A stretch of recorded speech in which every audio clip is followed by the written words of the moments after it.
Hello everyone, today in this video we are going to learn about how to write electronic configuration, and from that electronic configuration how we can determine the valency.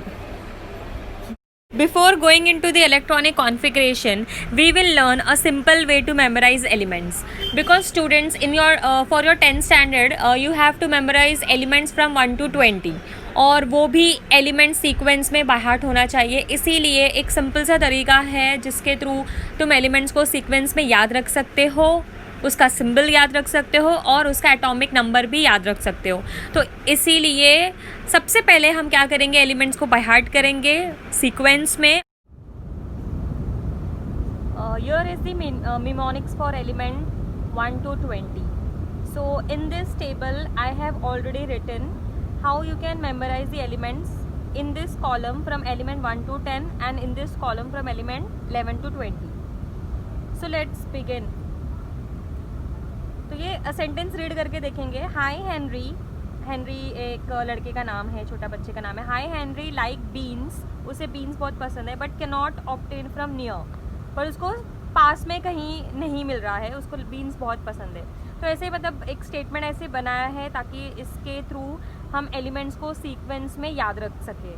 तो यहाँ पे जो first letter है उस पर ध्यान रखेंगे. High Henry, ये जो लेटर है फर्स्ट वर्ड, हाई का first word is H, focus on the H. Henry का दो लेटर लेना है, एच ई. लाइक का H L N I, and after that beans के लिए बी ई, दो लेटर, बट में only the first one B. Can में फर्स्ट लेटर सी, नॉट में फर्स्ट लेटर एन, ऑब्टेन में फर्स्ट लेटर ओ, फ्रॉम में first letter F, और near में फर्स्ट का दो लेटर आएगा, एन ई, दोनों भी लेटर लेना है. तो इसको जो मैंने हाईलाइट किया है इसको मैं एक बार यहाँ पे सिंबल के कॉलम में लिख देती हूँ. एच, हेनरी का एच ई, लाइक का एल आई, बीन्स का बी ई, बट का बी, कैन का सी, नॉट का एन, ऑब्टेन का ओ, फ्रॉम का एफ और नियर का N E. So students, this is the symbol of elements from 1 to 10. अब यहाँ पे एक और एक चीज़ ध्यान में रखो, जब भी किसी एलिमेंट का हम सिंबल लिखते हैं तो उसका जो लेटर है वो कैपिटल में होना चाहिए अगर सिंगल लेटर है तो. और समझो दो लेटर है, जैसे कि हीलियम में, तो फर्स्ट लेटर कैपिटल में होना चाहिए और दूसरा लेटर स्मॉल में. Like in helium you can see H capital, E small. Lithium में L capital, I small. Boron में, सॉरी, बेरिलियम में B capital, E small. And similarly neon में एन कैपिटल और ई स्मॉल. अब यहीं पर मैं साथ में इसका एटॉमिक नंबर भी लिख देती हूँ. ऐसे तो मैंने बताया है कि ये 1 से 10 ही है, तो लाइन से मैं लिख देती हूँ यहाँ पे 1 2 3 4 5 6 7 8 9 10. तो स्टूडेंट्स, ये इसके एलिमेंट्स के एटॉमिक नंबर हो गए. लाइन से ही दिया है मैंने 1 से 10 तक, इस तरीके से हम याद रख सकते हैं. What is this H? H अपना है hydrogen. This is helium, He is helium, Li is lithium, Be is beryllium,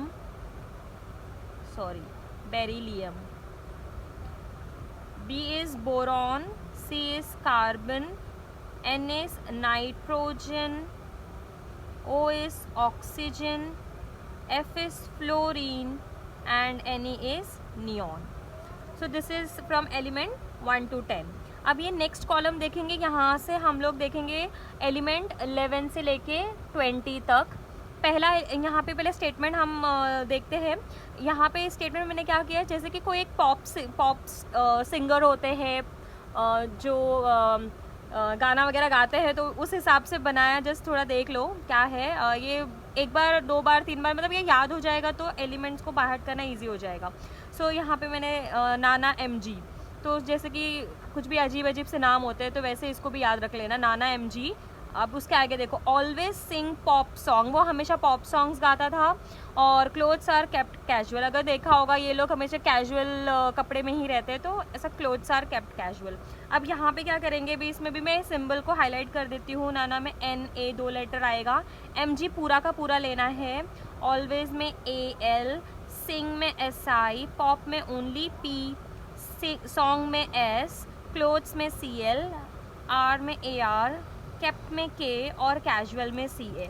अब जो एलिमेंट्स मैंने अंडरलाइन किया है उसको मैं यहाँ पे सिंबल के कॉलम में लिख देती हूँ। Na, this is Mg, Al, सिंग में Si, पॉप का P, सॉन्ग का S, क्लोथ्स का Cl, आर का Ar, केप्ट का K और कैजुअल का Ca। तो ये है अपना एलिमेंट्स फ्रॉम 11 to 20। सो ये लाइन से मैं यहाँ पे नंबर लिख देती हूँ, एटॉमिक नंबर, कुछ नहीं 11 से लेके 20 तक एलिमेंट्स के नंबर तुमको लिख देना है, that's all. So this is from 11 to 20। अब ये जो Na है, Na से इसका कोई नाम नहीं है, basically this is sodium. Sodium है, उसका सिंबल है Na। Magnesium, Mg is magnesium. Students Mg जो है ना, रिमेंबर वही same M capital and G small. यहाँ पे तो मतलब वो रॉक स्टार का नाम था इसलिए ऐसा लिख दिया था, बट यहाँ पे स्मॉल लिखना है। And this is aluminium. Si is silicon, P is phosphorus, S is sulfur, Cl is chlorine, Ar is argon, and K is potassium, Ca is calcium. So this is how you can remember elements from 1 to 20. Thank you. After memorizing all the elements in sequence, now we can go for the electronic configuration. So let's get started. We are going to learn about how to write electronic configuration of element starting from hydrogen till calcium. That means atomic number 1 to 20. So before going into the electronic configuration, there are few numbers which are known as magic numbers that you have to memorize. 2, 8, 8, 18, 18, 32. सो ये number याद रखना है क्योंकि ये number के accordingly ही हम इसका electronic configuration लिखने वाले हैं। एक्चुअली ये क्या है कि this is our first shell जिसमें मैक्सिमम कैपेसिटी होगी इलेक्ट्रॉन की 2। उसके बाद नेक्स्ट में 8, आफ्टर डैट 8, अगेन 18। ये नंबर को कैसे यूज़ करना है वो इस इलेक्ट्रॉनिक कॉन्फ़िगरेशन में हम लोग देखेंगे। The first element is hydrogen and the atomic number is 1. What is the meaning of atomic number 1? That means in the element hydrogen there is 1 electron and that 1 electron will be in the first shell. अब first shell की maximum capacity है 2 electron की, but hydrogen के पास एक ही electron है, तो obviously the electronic configuration will be 1, मतलब कि फर्स्ट शेल में एक ही इलेक्ट्रॉन है। दूसरे एलिमेंट पे जाएंगे हीलियम, उसका एटॉमिक नंबर है 2। डैट मीन्स हीलियम के एटम में 2 इलेक्ट्रॉन है और उस फर्स्ट शेल की जो मैक्सिमम कैपेसिटी है वो 2 होती है, 2 इलेक्ट्रॉन्स की होती है, तो ये हीलियम का भी दोनों इलेक्ट्रॉन फर्स्ट शेल में आ जाएगा। Now will go for the lithium, atomic number 3। अब इसके पास 3 इलेक्ट्रॉन है। अब यहाँ पर समझ में आ जाएगा, जैसे कि एटॉमिक नंबर 3 है, मतलब कि उसके लिथियम के एटम में 3 इलेक्ट्रॉन है, लेकिन उसके फर्स्ट शेल में कितने इलेक्ट्रॉन जा सकते हैं? 2। तो मतलब कि फर्स्ट शेल में 2 इलेक्ट्रॉन चला गया तो बच गया लिथियम के पास 1 इलेक्ट्रॉन, और वो इलेक्ट्रॉन अब जाएगा दूसरे शेल में, that means 2,1। So this is the electronic configuration of lithium 2,1। Students क्या कर रहे हैं, हम क्या करेंगे, पहले वाले शेल में 2 इलेक्ट्रॉन डालेंगे और उसके बाद जितना इलेक्ट्रॉन बच जाता है वो दूसरे वाले शेल में डालेंगे जिसकी कैपेसिटी 8 है, मतलब कि वो 8 इलेक्ट्रॉन ले सकता है। अब वैसे ही हम लोग यहाँ पे वर्कआउट करेंगे बेरिलियम के लिए, एटॉमिक नंबर 4, मतलब कि 4 इलेक्ट्रॉन है। तो अब ये क्या करने वाला है, फर्स्ट शेल में तो मैक्सिमम कैपेसिटी 2 की है, तो 2 इलेक्ट्रॉन चला गया फर्स्ट शेल में और बचे हुए 2 इलेक्ट्रॉन जाएंगे दूसरे शेल में। तो इस तरीके से हम आगे के इलेक्ट्रॉनिक कॉन्फ़िगरेशन लिखेंगे।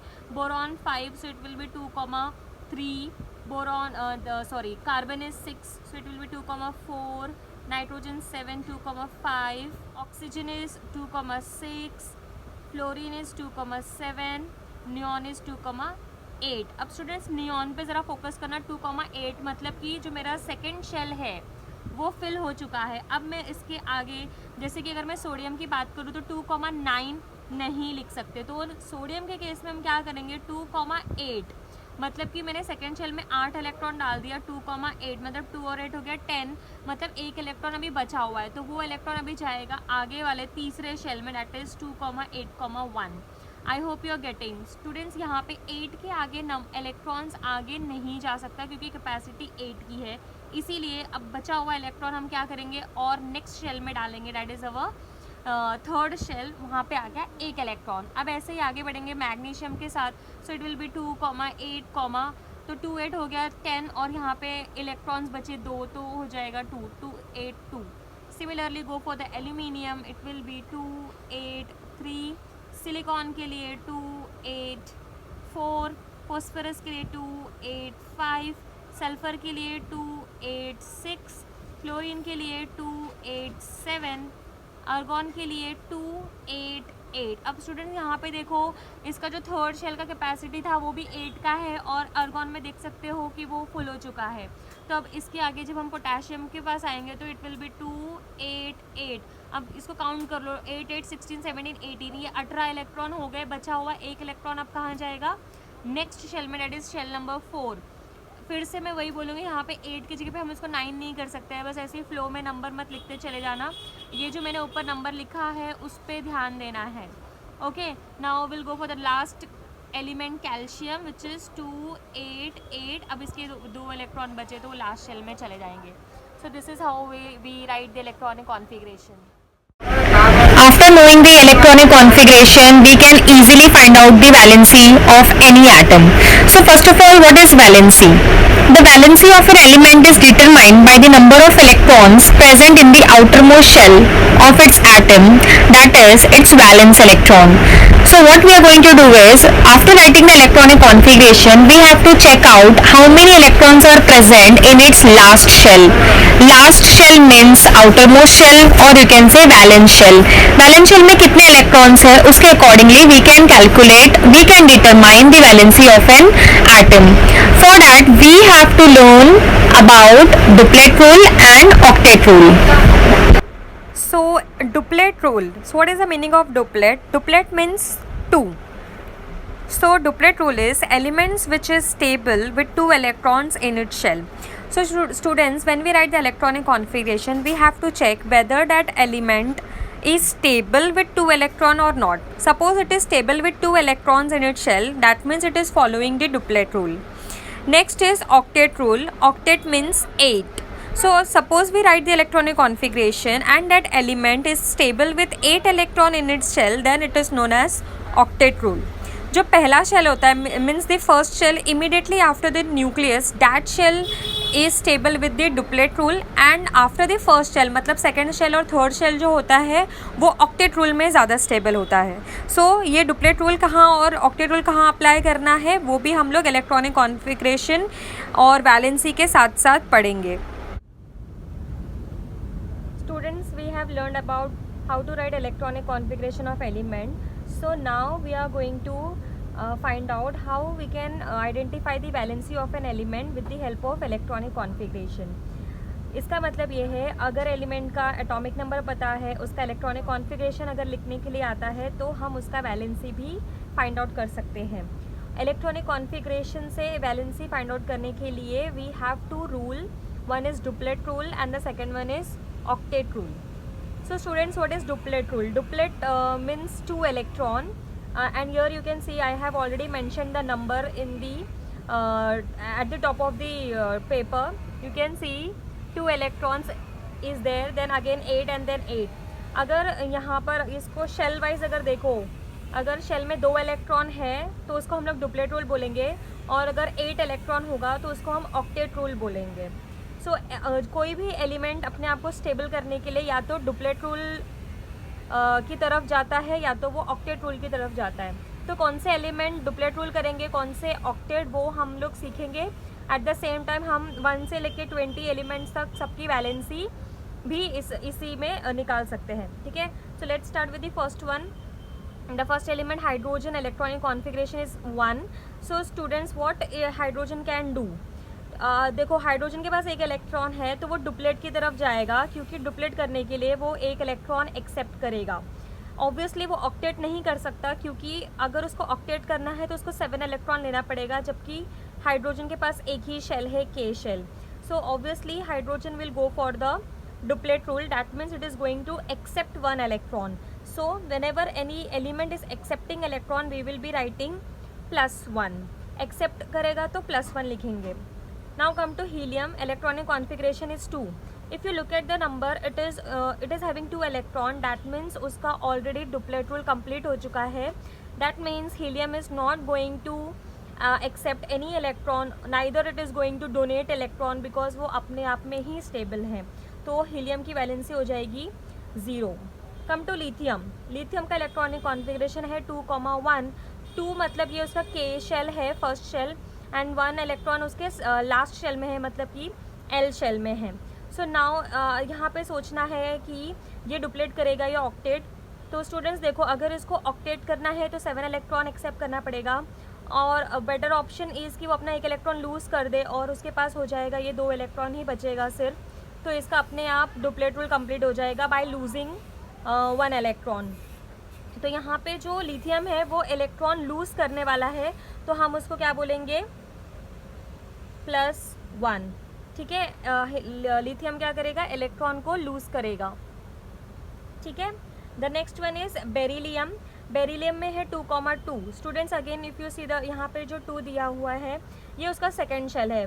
सेकेंड शेल में कितना होना चाहिए, 8 होना चाहिए, लेकिन यहाँ पे 2 है, मतलब उसको 8 होने के लिए 6 इलेक्ट्रॉन एक्सेप्ट करना पड़ेगा, या तो फिर वो ये 2 इलेक्ट्रॉन लूज़ करके खुद को डुप्लेट में कन्वर्ट कर लेगा. तो बेटर ऑप्शन इज़ वो 2 इलेक्ट्रॉन लूज़ करेगा.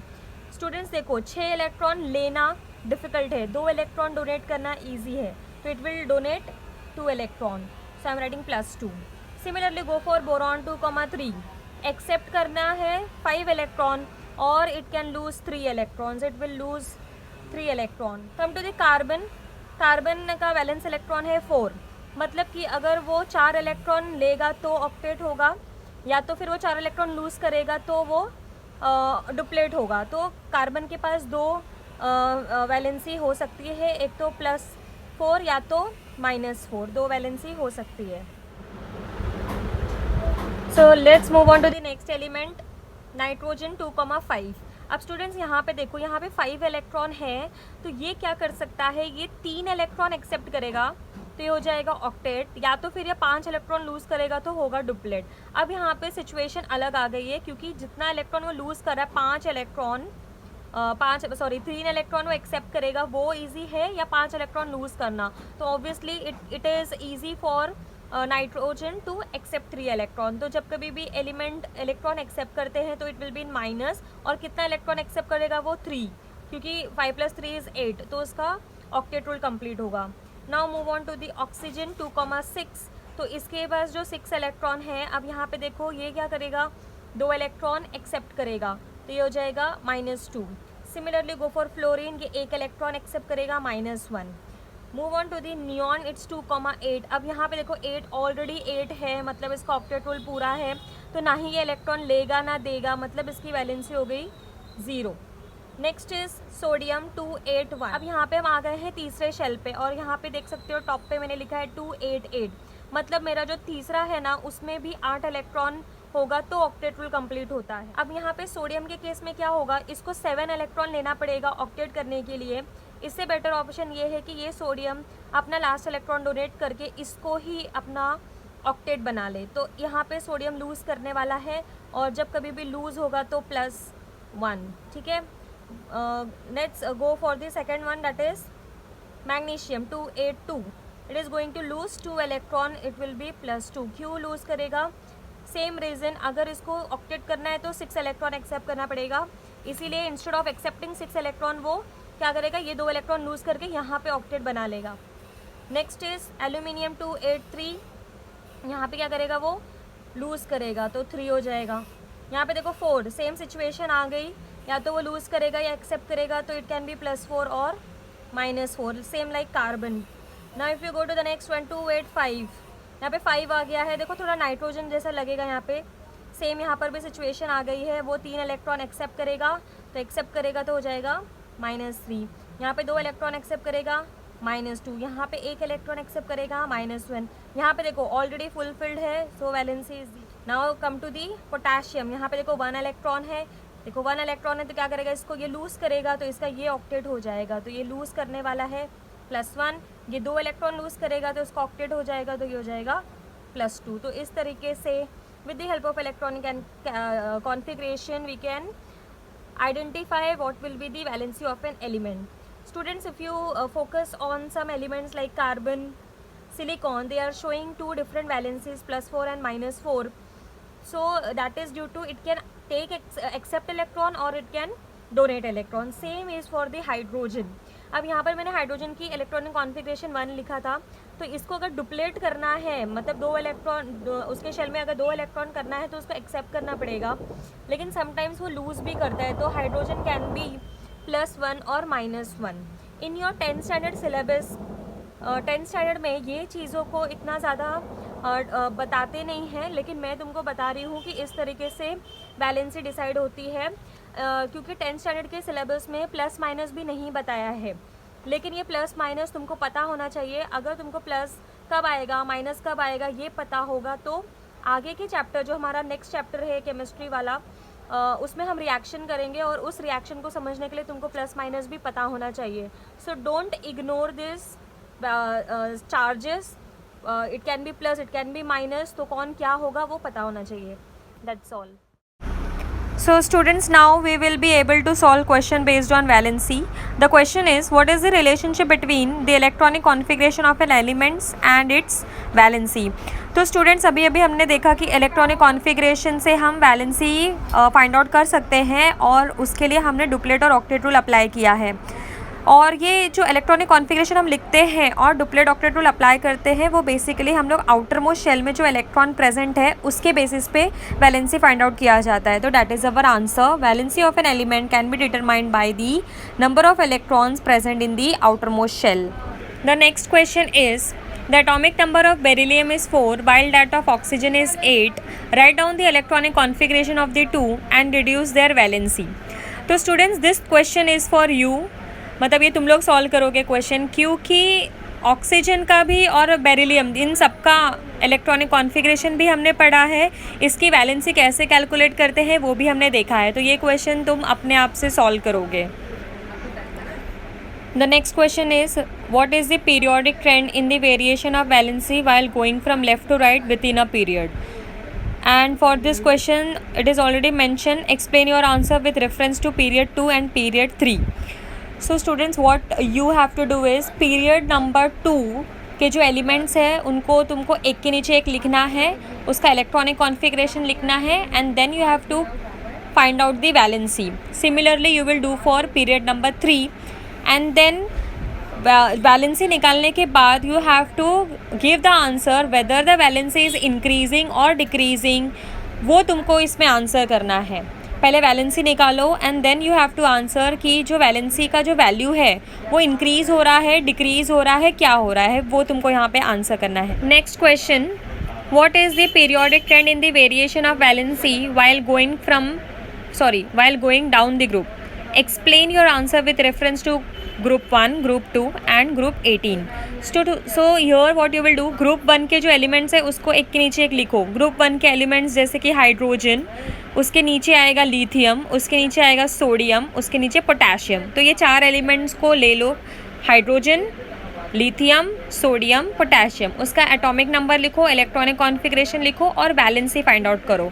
And then you have to answer कि जो वैलेंसी का जो वैल्यू मिला है वो कैसा है, मतलब कि सेम है, इंक्रीज़ हो रहा है, डिक्रीज़ हो रहा है, वो तुमको आंसर करना है कि क्या मिल रहा है। Same you will do for group 2 and group 18, मतलब एलिमेंट्स लाइन से लिखो, एक के नीचे एक, इलेक्ट्रॉनिक कॉन्फ़िगरेशन लिखो, वैलेंसी निकालो and then you have to answer. सारे एलिमेंट्स को करने की ज़रूरत नहीं है, क्योंकि तुम्हें सिर्फ 1 से 20 तक के एलिमेंट्स ही याद रखने हैं, तो सिर्फ वहीं तक के एलिमेंट्स लोगे, पूरा रो का एलिमेंट लेने की ज़रूरत नहीं है। मतलब कि एटॉमिक नंबर 20 तक ही लेकर के तुमको इस क्वेश्चन को सॉल्व करना है।